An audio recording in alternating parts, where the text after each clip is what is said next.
Hi there, I'm Sian Reeves. Welcome to Who Cares? This is a YouTube channel for you, real people and professionals, to discuss caring, a chance to be listened to and to be heard, to share some small victories, some little wins. 600 people a day are leaving their work to become carers. 1 in 5 of us are doing over 50 hours a week of unpaid care, which equals £184 billion a year, which is a whole other unfunded NHS. Who cares? I do. Today I'm talking to Victoria, who's down in Sussex. Hello Victoria, how are you? I'm fine, thank you. Hello, Sian. Thank you for giving me your time today. I'm so grateful because hopefully you'll have some top tips to share on how to navigate this path of caring, which you did for your mum recently. I suppose where to start might be how you suddenly had to increase from just popping around you and your siblings to look after her. What happened that upgraded the situation to a more serious situation, and how did you manage? Well, it was, I think probably this would be a different experience for everyone because she got ill during lockdown. And I am quite cross about lockdown in a way. So she was a vulnerable older adult. So we, under the rules, were allowed to go and check on her and visit her. And I used to cycle over and make sure she had food and blah, blah, blah. But of course, we didn't realise how ill she was getting. I thought it was to do with being, the isolation and the boredom and everything else. And of course, she actually had something very serious. And of course, there were no proper doctors. And so she was not diagnosed as early as she should have been. And I suppose that's the first thing. When someone is saying to you, oh, I don't feel great and my back really hurts. And, maybe I should have asked, all of us could have asked some more questions. Me, my sister, the doctors, everyone. Because I think she was thinking, this is just old age, or I've done something, or I've jarred my back, or I've done something. And of course it wasn't. It was a tumour that was growing. So that's number one. So I think the whole lockdown thing puts a different shine on it all. And then when she was having a treatment, it was all so awful because nobody was, she was supposed to be going in to the doctors by herself, but we got permission because she was older for us to go in. But I could see so many other people with serious conditions all alone because it was lockdown. So that's going to be different. On the plus side, we had a bit more time for her during lockdown or in the bit coming after lockdown because people were suddenly working from home more and everything else. So that was a plus. I went down to 4 days a week at work. And so, there's a financial impact for people. I lost 20% of my wages, but I didn't mind that. That just meant that I didn't have to be rushing. It meant I could dedicate a day a week that was really for her, for visiting and things. My sister had to up sticks and, she moved over to London for a chunk of time to be nearby. So she had to rent somewhere. She rented somewhere, to be nearby. So that's a cost. So, Yeah. I mean, you managed your loss of your 20% earnings, but some people can't do that. And you just said a day. So your mum needed every day.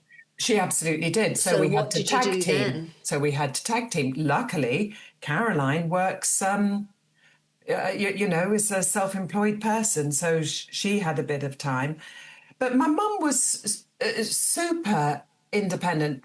It really wasn't until she was very ill towards the end. I mean, I took her to Australia when she was really quite ill. Amazingly, I had a reason to be there for work. And she had family there.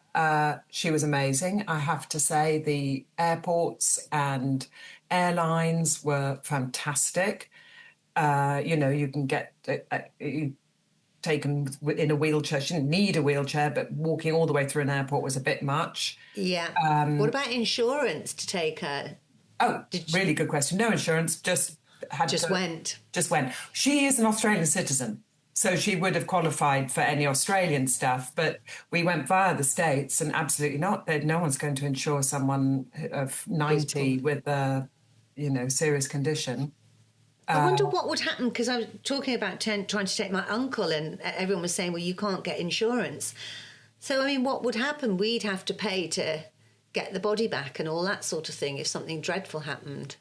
Yes, I think it's more that they might end up in hospital with, I don't know, have a heart attack. I think that would be even more expensive. And then that's more expensive because they'd be stuck in the country then. Yeah. I mean, I suppose well, maybe you'd have to do the funeral and the cremation out there and then just bring the ashes back. I don't know. Yeah. Because I was thinking, it doesn't matter, we'll just go. And then I was thinking, that's crazy, because we thought it doesn't matter, we'll just go, and we did. Go. And she managed the flight with the pain and everything. Yeah, I don't know if she was, how much pain she was in. Yeah, she was amazing, really. It's hard to know. My mum wouldn't have told you how much pain she was in. That's the other problem. So that was but the heart, that she was amazing. Yeah, the whole lockdown thing was a real problem though, because she wanted to go to France, where she loved being, and it was endless. COVID test this, something that, passport this. Have you had your vaccinations? She was one of the first people to have a vaccination, which was hilarious. Yeah, because she was old, just before the Christmas of 2020, I think. And she and a whole load of other old people all had to sit there, and they all laughed because they were all asked, are you likely to be pregnant? That was one of the questions. So they were all about 95. Yeah. My God, I hope she laughed. Yeah, they did laugh.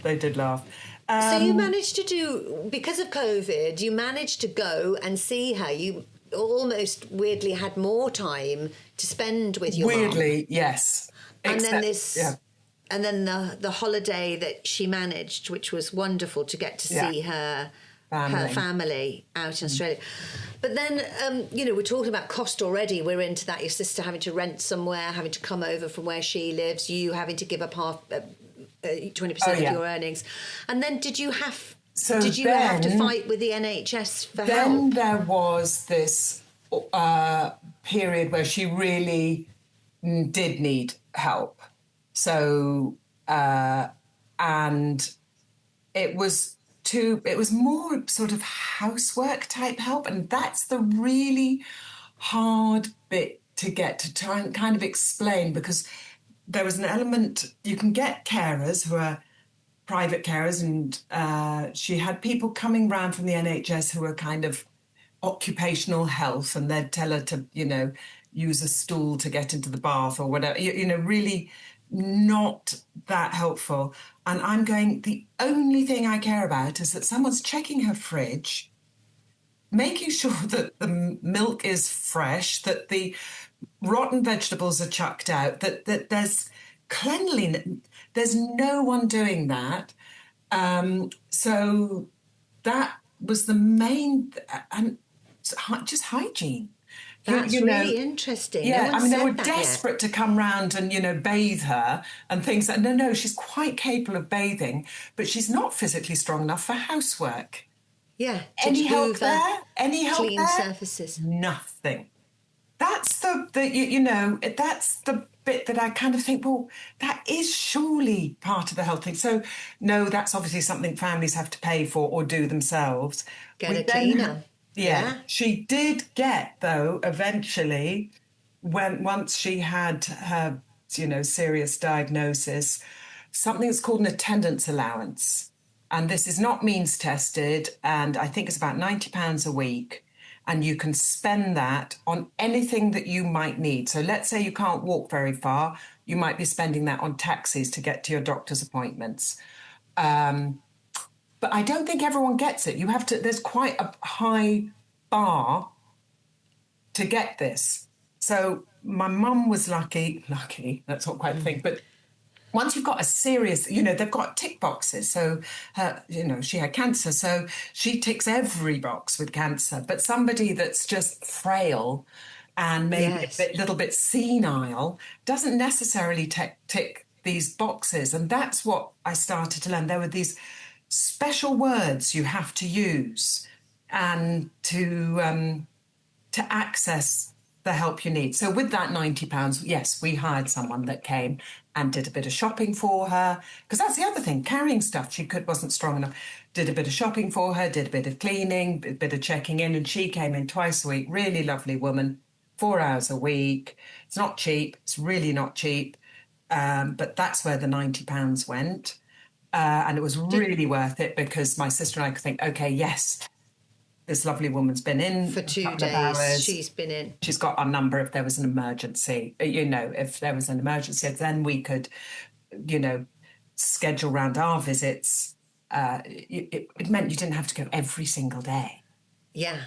Did you manage to interview her, and did your mum allow that person, that stranger, in? But we had to tell her. Yes, she did. She did eventually. It took her. She was, I think everybody that's been through this, people are proud. It's their personal space. But we Private. did. It was an amazing company. I can't remember what they were called, but I would recommend them.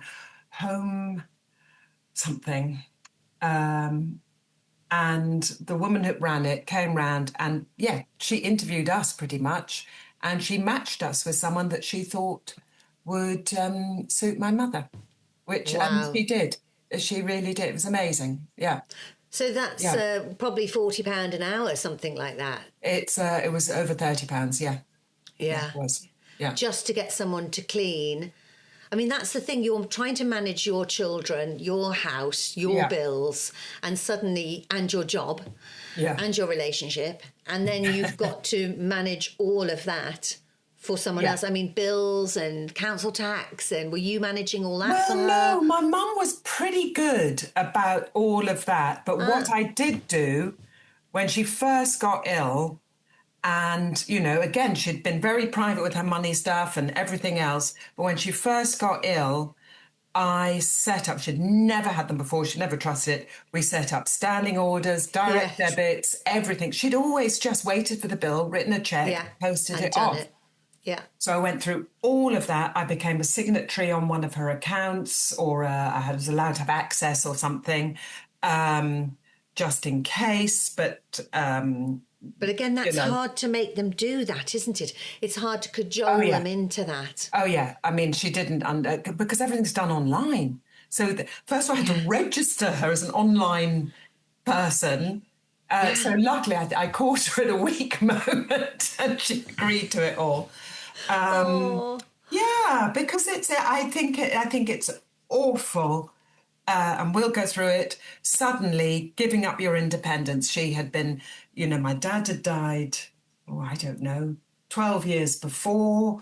She'd sold a flat, bought a flat, she'd done all of this stuff, and then suddenly people are telling her, you need help and whatever. And she didn't really need help. Just physically she needed help. But even that, is hard to admit sometimes, I think, isn't it, when you've been a very independent person? And I suppose because she actually was poorly, had cancer, that gives you a reason to accept help. But if you're just getting old and, even me carrying bags of shopping, they're heavy. You just think, how are people... And of course, that's why you see older people just buying a small milk and a couple of things, because it's light to carry back. Well, it's light to carry out and it doesn't go off. If you're not going to drink, that was the problem with... that's why I was talking about the thing about food going off. That's why she never bought big things, because... she's never going to drink 4 pints of milk. No. But it's an expensive way to shop. Yes. Buying small things at a time. Thank you for listening to Who Cares with me, Sian Reeves. Today I'm talking to Victoria, who's down in Sussex. If you're enjoying listening to Who Cares, please subscribe. And if you want to get in touch and share your story, please do. I'd love to hear from you. So did you have to then have battles with the council Well, to then try the and next get thing was people the NHS themselves. Once she was diagnosed, they were pretty good. It has to be said. We had very nice support. We were then referred to a sort of hospice place, which was completely irrelevant, and they were utterly useless. And someone came over, my mum was still quite strong at this point, just had, and they were trying to discuss funeral arrangements with. Oh, I bet that went down like a ton of bricks. It went down like a lead balloon, Did she speak to you about what she wanted, or was that a subject you could not talk about? Not really, no. No, not really. I mean, we knew kind of what she wanted because we'd been through it with my dad. So we knew kind of whatever she'd organised for him was kind of what she would want. But no, she was so positive. She just kept going until she stopped, really. I mean, my mum was exceptional. I mean, maybe that was her way of dealing with things. You just don't dwell or bother. But just in the last sort of 3 or 4 months, that's when she really did decline. And then we discovered that, you have to use these special words. There's something called continuing healthcare. Because we started looking into proper care, because it wasn't possible. She'd wake up in the middle of the night and be confused about where she was, sort of thing. Yeah. And I think that was literally that. At this point, that was just the illness, the pain medication, probably everything, and it just didn't, or get lost or something on her way back.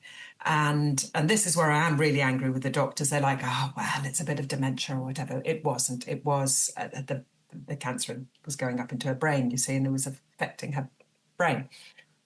Later, we discovered that, and they gave her steroids, and it made a massive difference. But anyway, my sister and I decided, okay, we are now at this point where she's going to need more full-time care, and then we started looking at the cost of this.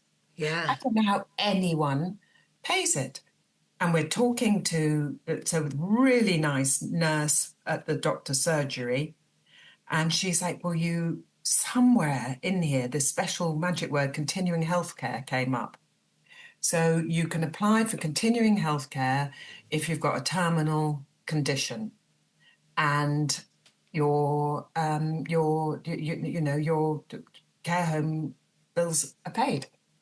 Wow. And this is why people talk, I suppose, about the dementia tax, because if you're not actually dying, yes, they charge you. Yeah, $4.5 grand a month. Easy, more in London. And my mum was in this absolutely lovely place round the corner from her house, run by nuns, and my mum was brought up in quite a religious family, although I don't think she cared too much about the nuns, but it made us think, lovely Spanish nuns and, right round the corner and nice Victorian buildings. So she was very lucky there. The only problem was that as she really, really declined towards the end, there didn't seem to be a space for her in the hospice or anywhere. So but I think in the end she would have preferred not to be moved. But she did not, in those last 3 days, we was having to really yell for proper support and yell at National Health or yell at the nursing home? Nursing home, they have a GP that comes round. It's just that they sort of forgot her. And I'm like, I don't think she's had any fluids for a day. I don't think anyway. But then what we did do, and this was my sister's idea, and it was absolutely genius. We asked them if it was okay. We paid this woman, not the same woman she had before, but from the same place where company. we'd had the woman come in 2 hours, Help. whatever.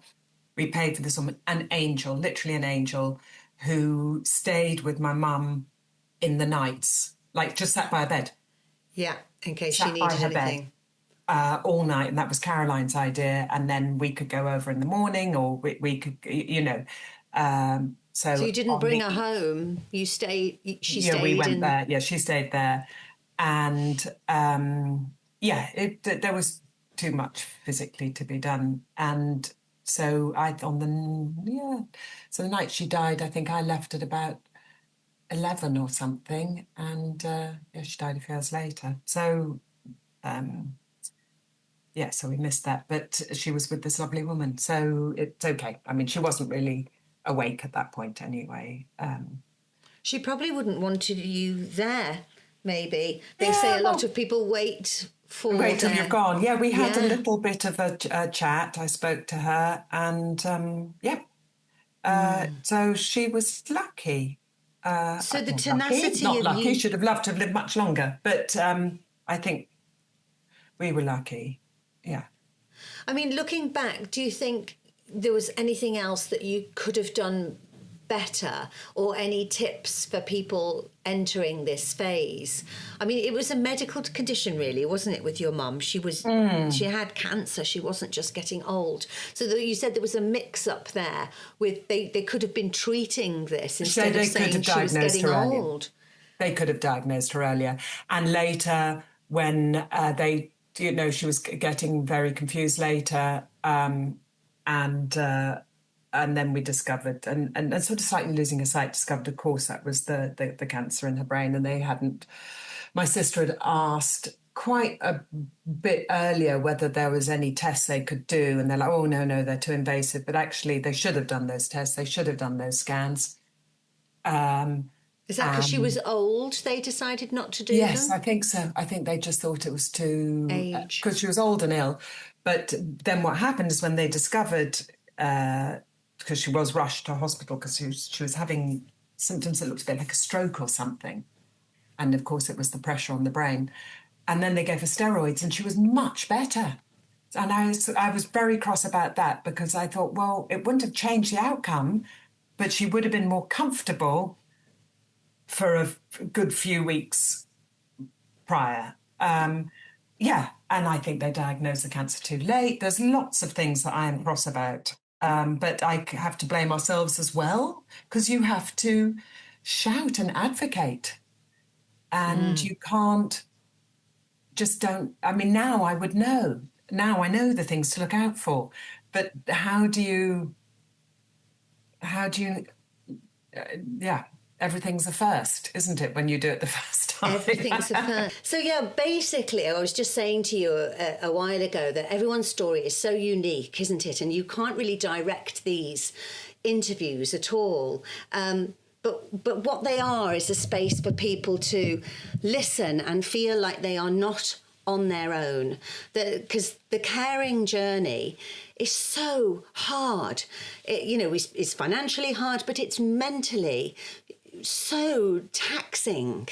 It is, yes. You're dealing with what to do with your most precious person who loves you so much, but also how to do it well. Yes, and I wish, I said I took I reduced my days per week. The problem is, because you don't know how long things will last or not last. I look back sometimes and go, why on earth did I even go to work at all? Why didn't I take even more time off? But at the time, you're just trying to do everything you're supposed to be doing.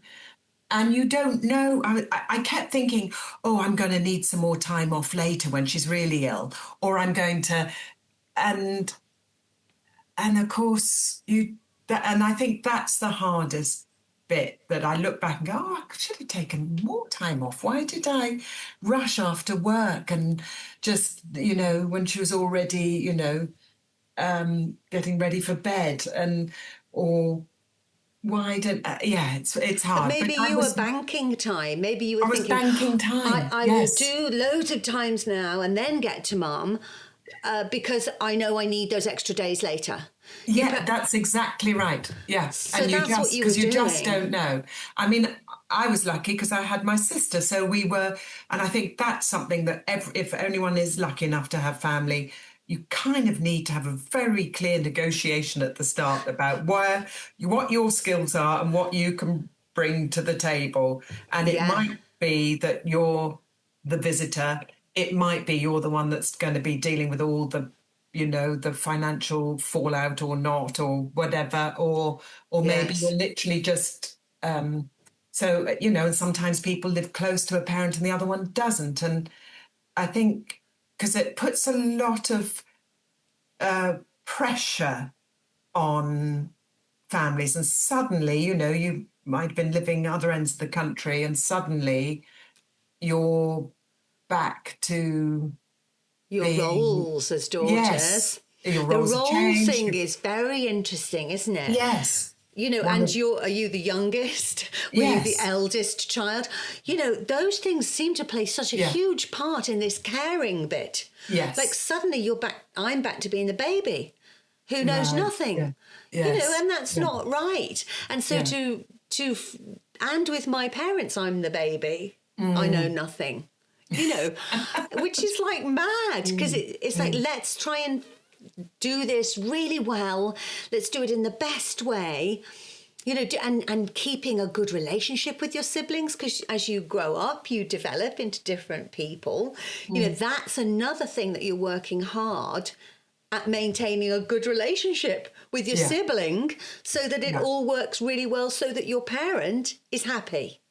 Yeah. And And that's I exhausting. and I think the most important thing to tell anyone is it is a marathon, not a race. And if you feel like you're doing a bit more than you should be at this particular point, remember there'll come a point in 6 months' time where one of your siblings or helpers or whatever they might be picking up the slack for you or whatever. I think, people can start to get a bit like, oh, but I've been doing this and I'm doing everything. And well, if that's the case, I think sometimes you have to let other people do stuff, but also it doesn't matter. It's a marathon, and there will be stuff to be done for a long time, even if your parents pass on. There's This 2 years worth of probate and everything else probably to deal with. to deal with. So yeah, people might pick up the slack at different times. That's a good note. And also, Yeah. like, is it one day at a time, really? Because you don't know where your path is going. So, is there a way of going, right, let's deal with today? I look into the future, which I think is bad. I think I should have stayed much more in the present rather than panicking about the I next bit. Yes, I think you can't panic in advance. You can't panic in advance. I tend to live one day to the other. That's very interesting. Yes, there would have been some people who were trying to plan well ahead. What happens if? And, Yes. what happens when? What happens? And you're like, well, we're not even nearly there. My mother has very strong opinions about what happens when or if or what's happening right now. She used to always say, well, I could be hit by a bus tomorrow. Stop Yes. making plans, How lovely. that might never even materialize. And so I think maybe there is I don't know, that might not work for some people. That work for us. What Just like about taking it, not exactly day by day, but, in short chunks. Oh yes, in 2 weeks we're going to go to France for a week, and not really worry much beyond that. yes. Um, And Try what not about, do to you think you were very good at Googling and looking things up to I get care and finding the wish right I places? had. Yeah, sorry, I interrupted you. I wish we'd been better at Googling the actual illness, probably, rather than getting endlessly caught up in, you know, the sort of, yes, the financial implications and everything else. I look back and think, oh, I should have known a bit more about what the symptoms were likely to be and everything. But you sort of think you hand that over to the doctors. You think you're in the doctor's hand. You realise that they don't really know either. So perhaps, in hindsight, if you'd been more vigilant with what her condition was, because she was very well, wasn't she? Your Yeah, mum, then it's impossible though, because you're, yeah, juggling children, work, eating, providing food for your own home, yeah, providing yeah. food for them. It's such a massive undertaking. And trying to get the right care. You only had a lady twice a A week, week. and the Yeah. rest of the time you and your siblings managed it. Well, That's yes. I huge, mean, 5 days. it's just so hard to explain about my mother. She was, just quite a force of nature. She didn't want more than that. She didn't want more than visits. Yeah, She wanted to carry on as much as possible as normal. She really, but the problem is that, and I think everybody goes to that. You want it to carry on as much as normal, as much as you realise that actually they're getting frailer. And this is what I mean about the shopping, about the housework, and her flat wasn't large, but and making sure that she was eating enough and things like that. yeah. Eating is a big Yeah, thing, isn't it? yeah, yeah, Trying to be yeah. interested in eating, because even when we're on our own, we'll just have cheese and crackers. We won't have a proper Yes, meal. exactly. So if you're Yeah, on your own all the time yeah, and you don't feel very well, yeah, you're not going to be nourishing yourself. So yeah, this is the a main thing. yeah. I think you managed it all really, really well, didn't you, in the end? I think we were lucky to be in the middle of a city. I Yes. I think that makes a big difference. My mother didn't have to drive, or it wasn't suddenly having driving taken away from her or anything like that. Yeah. Didn't need to drive, hadn't driven for a while. And you guys could get to her because you were in a Get to her, city. public transport, whatever. I don't know what happens if you're in the middle of nowhere. In the country, and then suddenly someone can't drive, or the car Yeah, breaks down, or yeah, there's less people around. I think in the city, as you get older, you should stay in the city, because you'll open the door and you've got people who go yeah, hello, talk to you, your yeah, local news agents, your local shops. It's yeah, much more community based than the yeah, country. yeah. I think for social interactions, if you were living 100%. on your Yeah, own, yeah, and there are kind people around who'll say, "Do you want me to? Are you okay if you're yeah, stuck?" yeah, Rather than sitting at a bus stop with no one, waiting 20 minutes for the next bus. yeah. Yeah, And I don't know whether it is easy to find a nice part-time carer. I don't know any of the. I think it's it's harder. probably a postcode lottery. I suspect a lot of this. Well, there's many more care places and people in cities, Yeah, because more people are wanting to do odd bits of work, because you're yeah, only asking for a couple of hours in the morning or a yeah, couple of hours in the evening. yeah. It's interesting. Oh, Victoria, thank you for sharing your time Oh and no, your thoughts. yeah. Well, it's well, it'll come. It comes to everyone. Everyone has to at some point deal with this. Yeah. Yeah, that's the hardest thing, isn't it? And trying to prepare, which you said we shouldn't, I for don't think how you to do it. can. I don't think you Yeah, can. for how to do it as well as possible, because we all Yeah. want to do it as well as possible Yes. and But I manage mean, it and not go insane with fatigue. yeah. That's another thing, how tired you were managing it all. Oh yeah, it was exhausting. But it's not something that I resent anyone for. It's just you look back and you go, goodness me, that was quite something. Day's work, dash over, and I did feel that was the other thing. I did feel very responsible for my children who were not that old, and Yeah, just getting, studying for A levels and GCSEs and everything, you have to give them their time too. yeah, yeah. They can't always be second to other things. Yeah. No. So if you've got a bigger family, I guess you're lucky if you can pass the baton. What loads of siblings is what we wished we had. Useful siblings. Useful sibling. Yeah. Thank you so much for your time, Victoria. No worries. Bye. Take care. Bye-bye. Bye.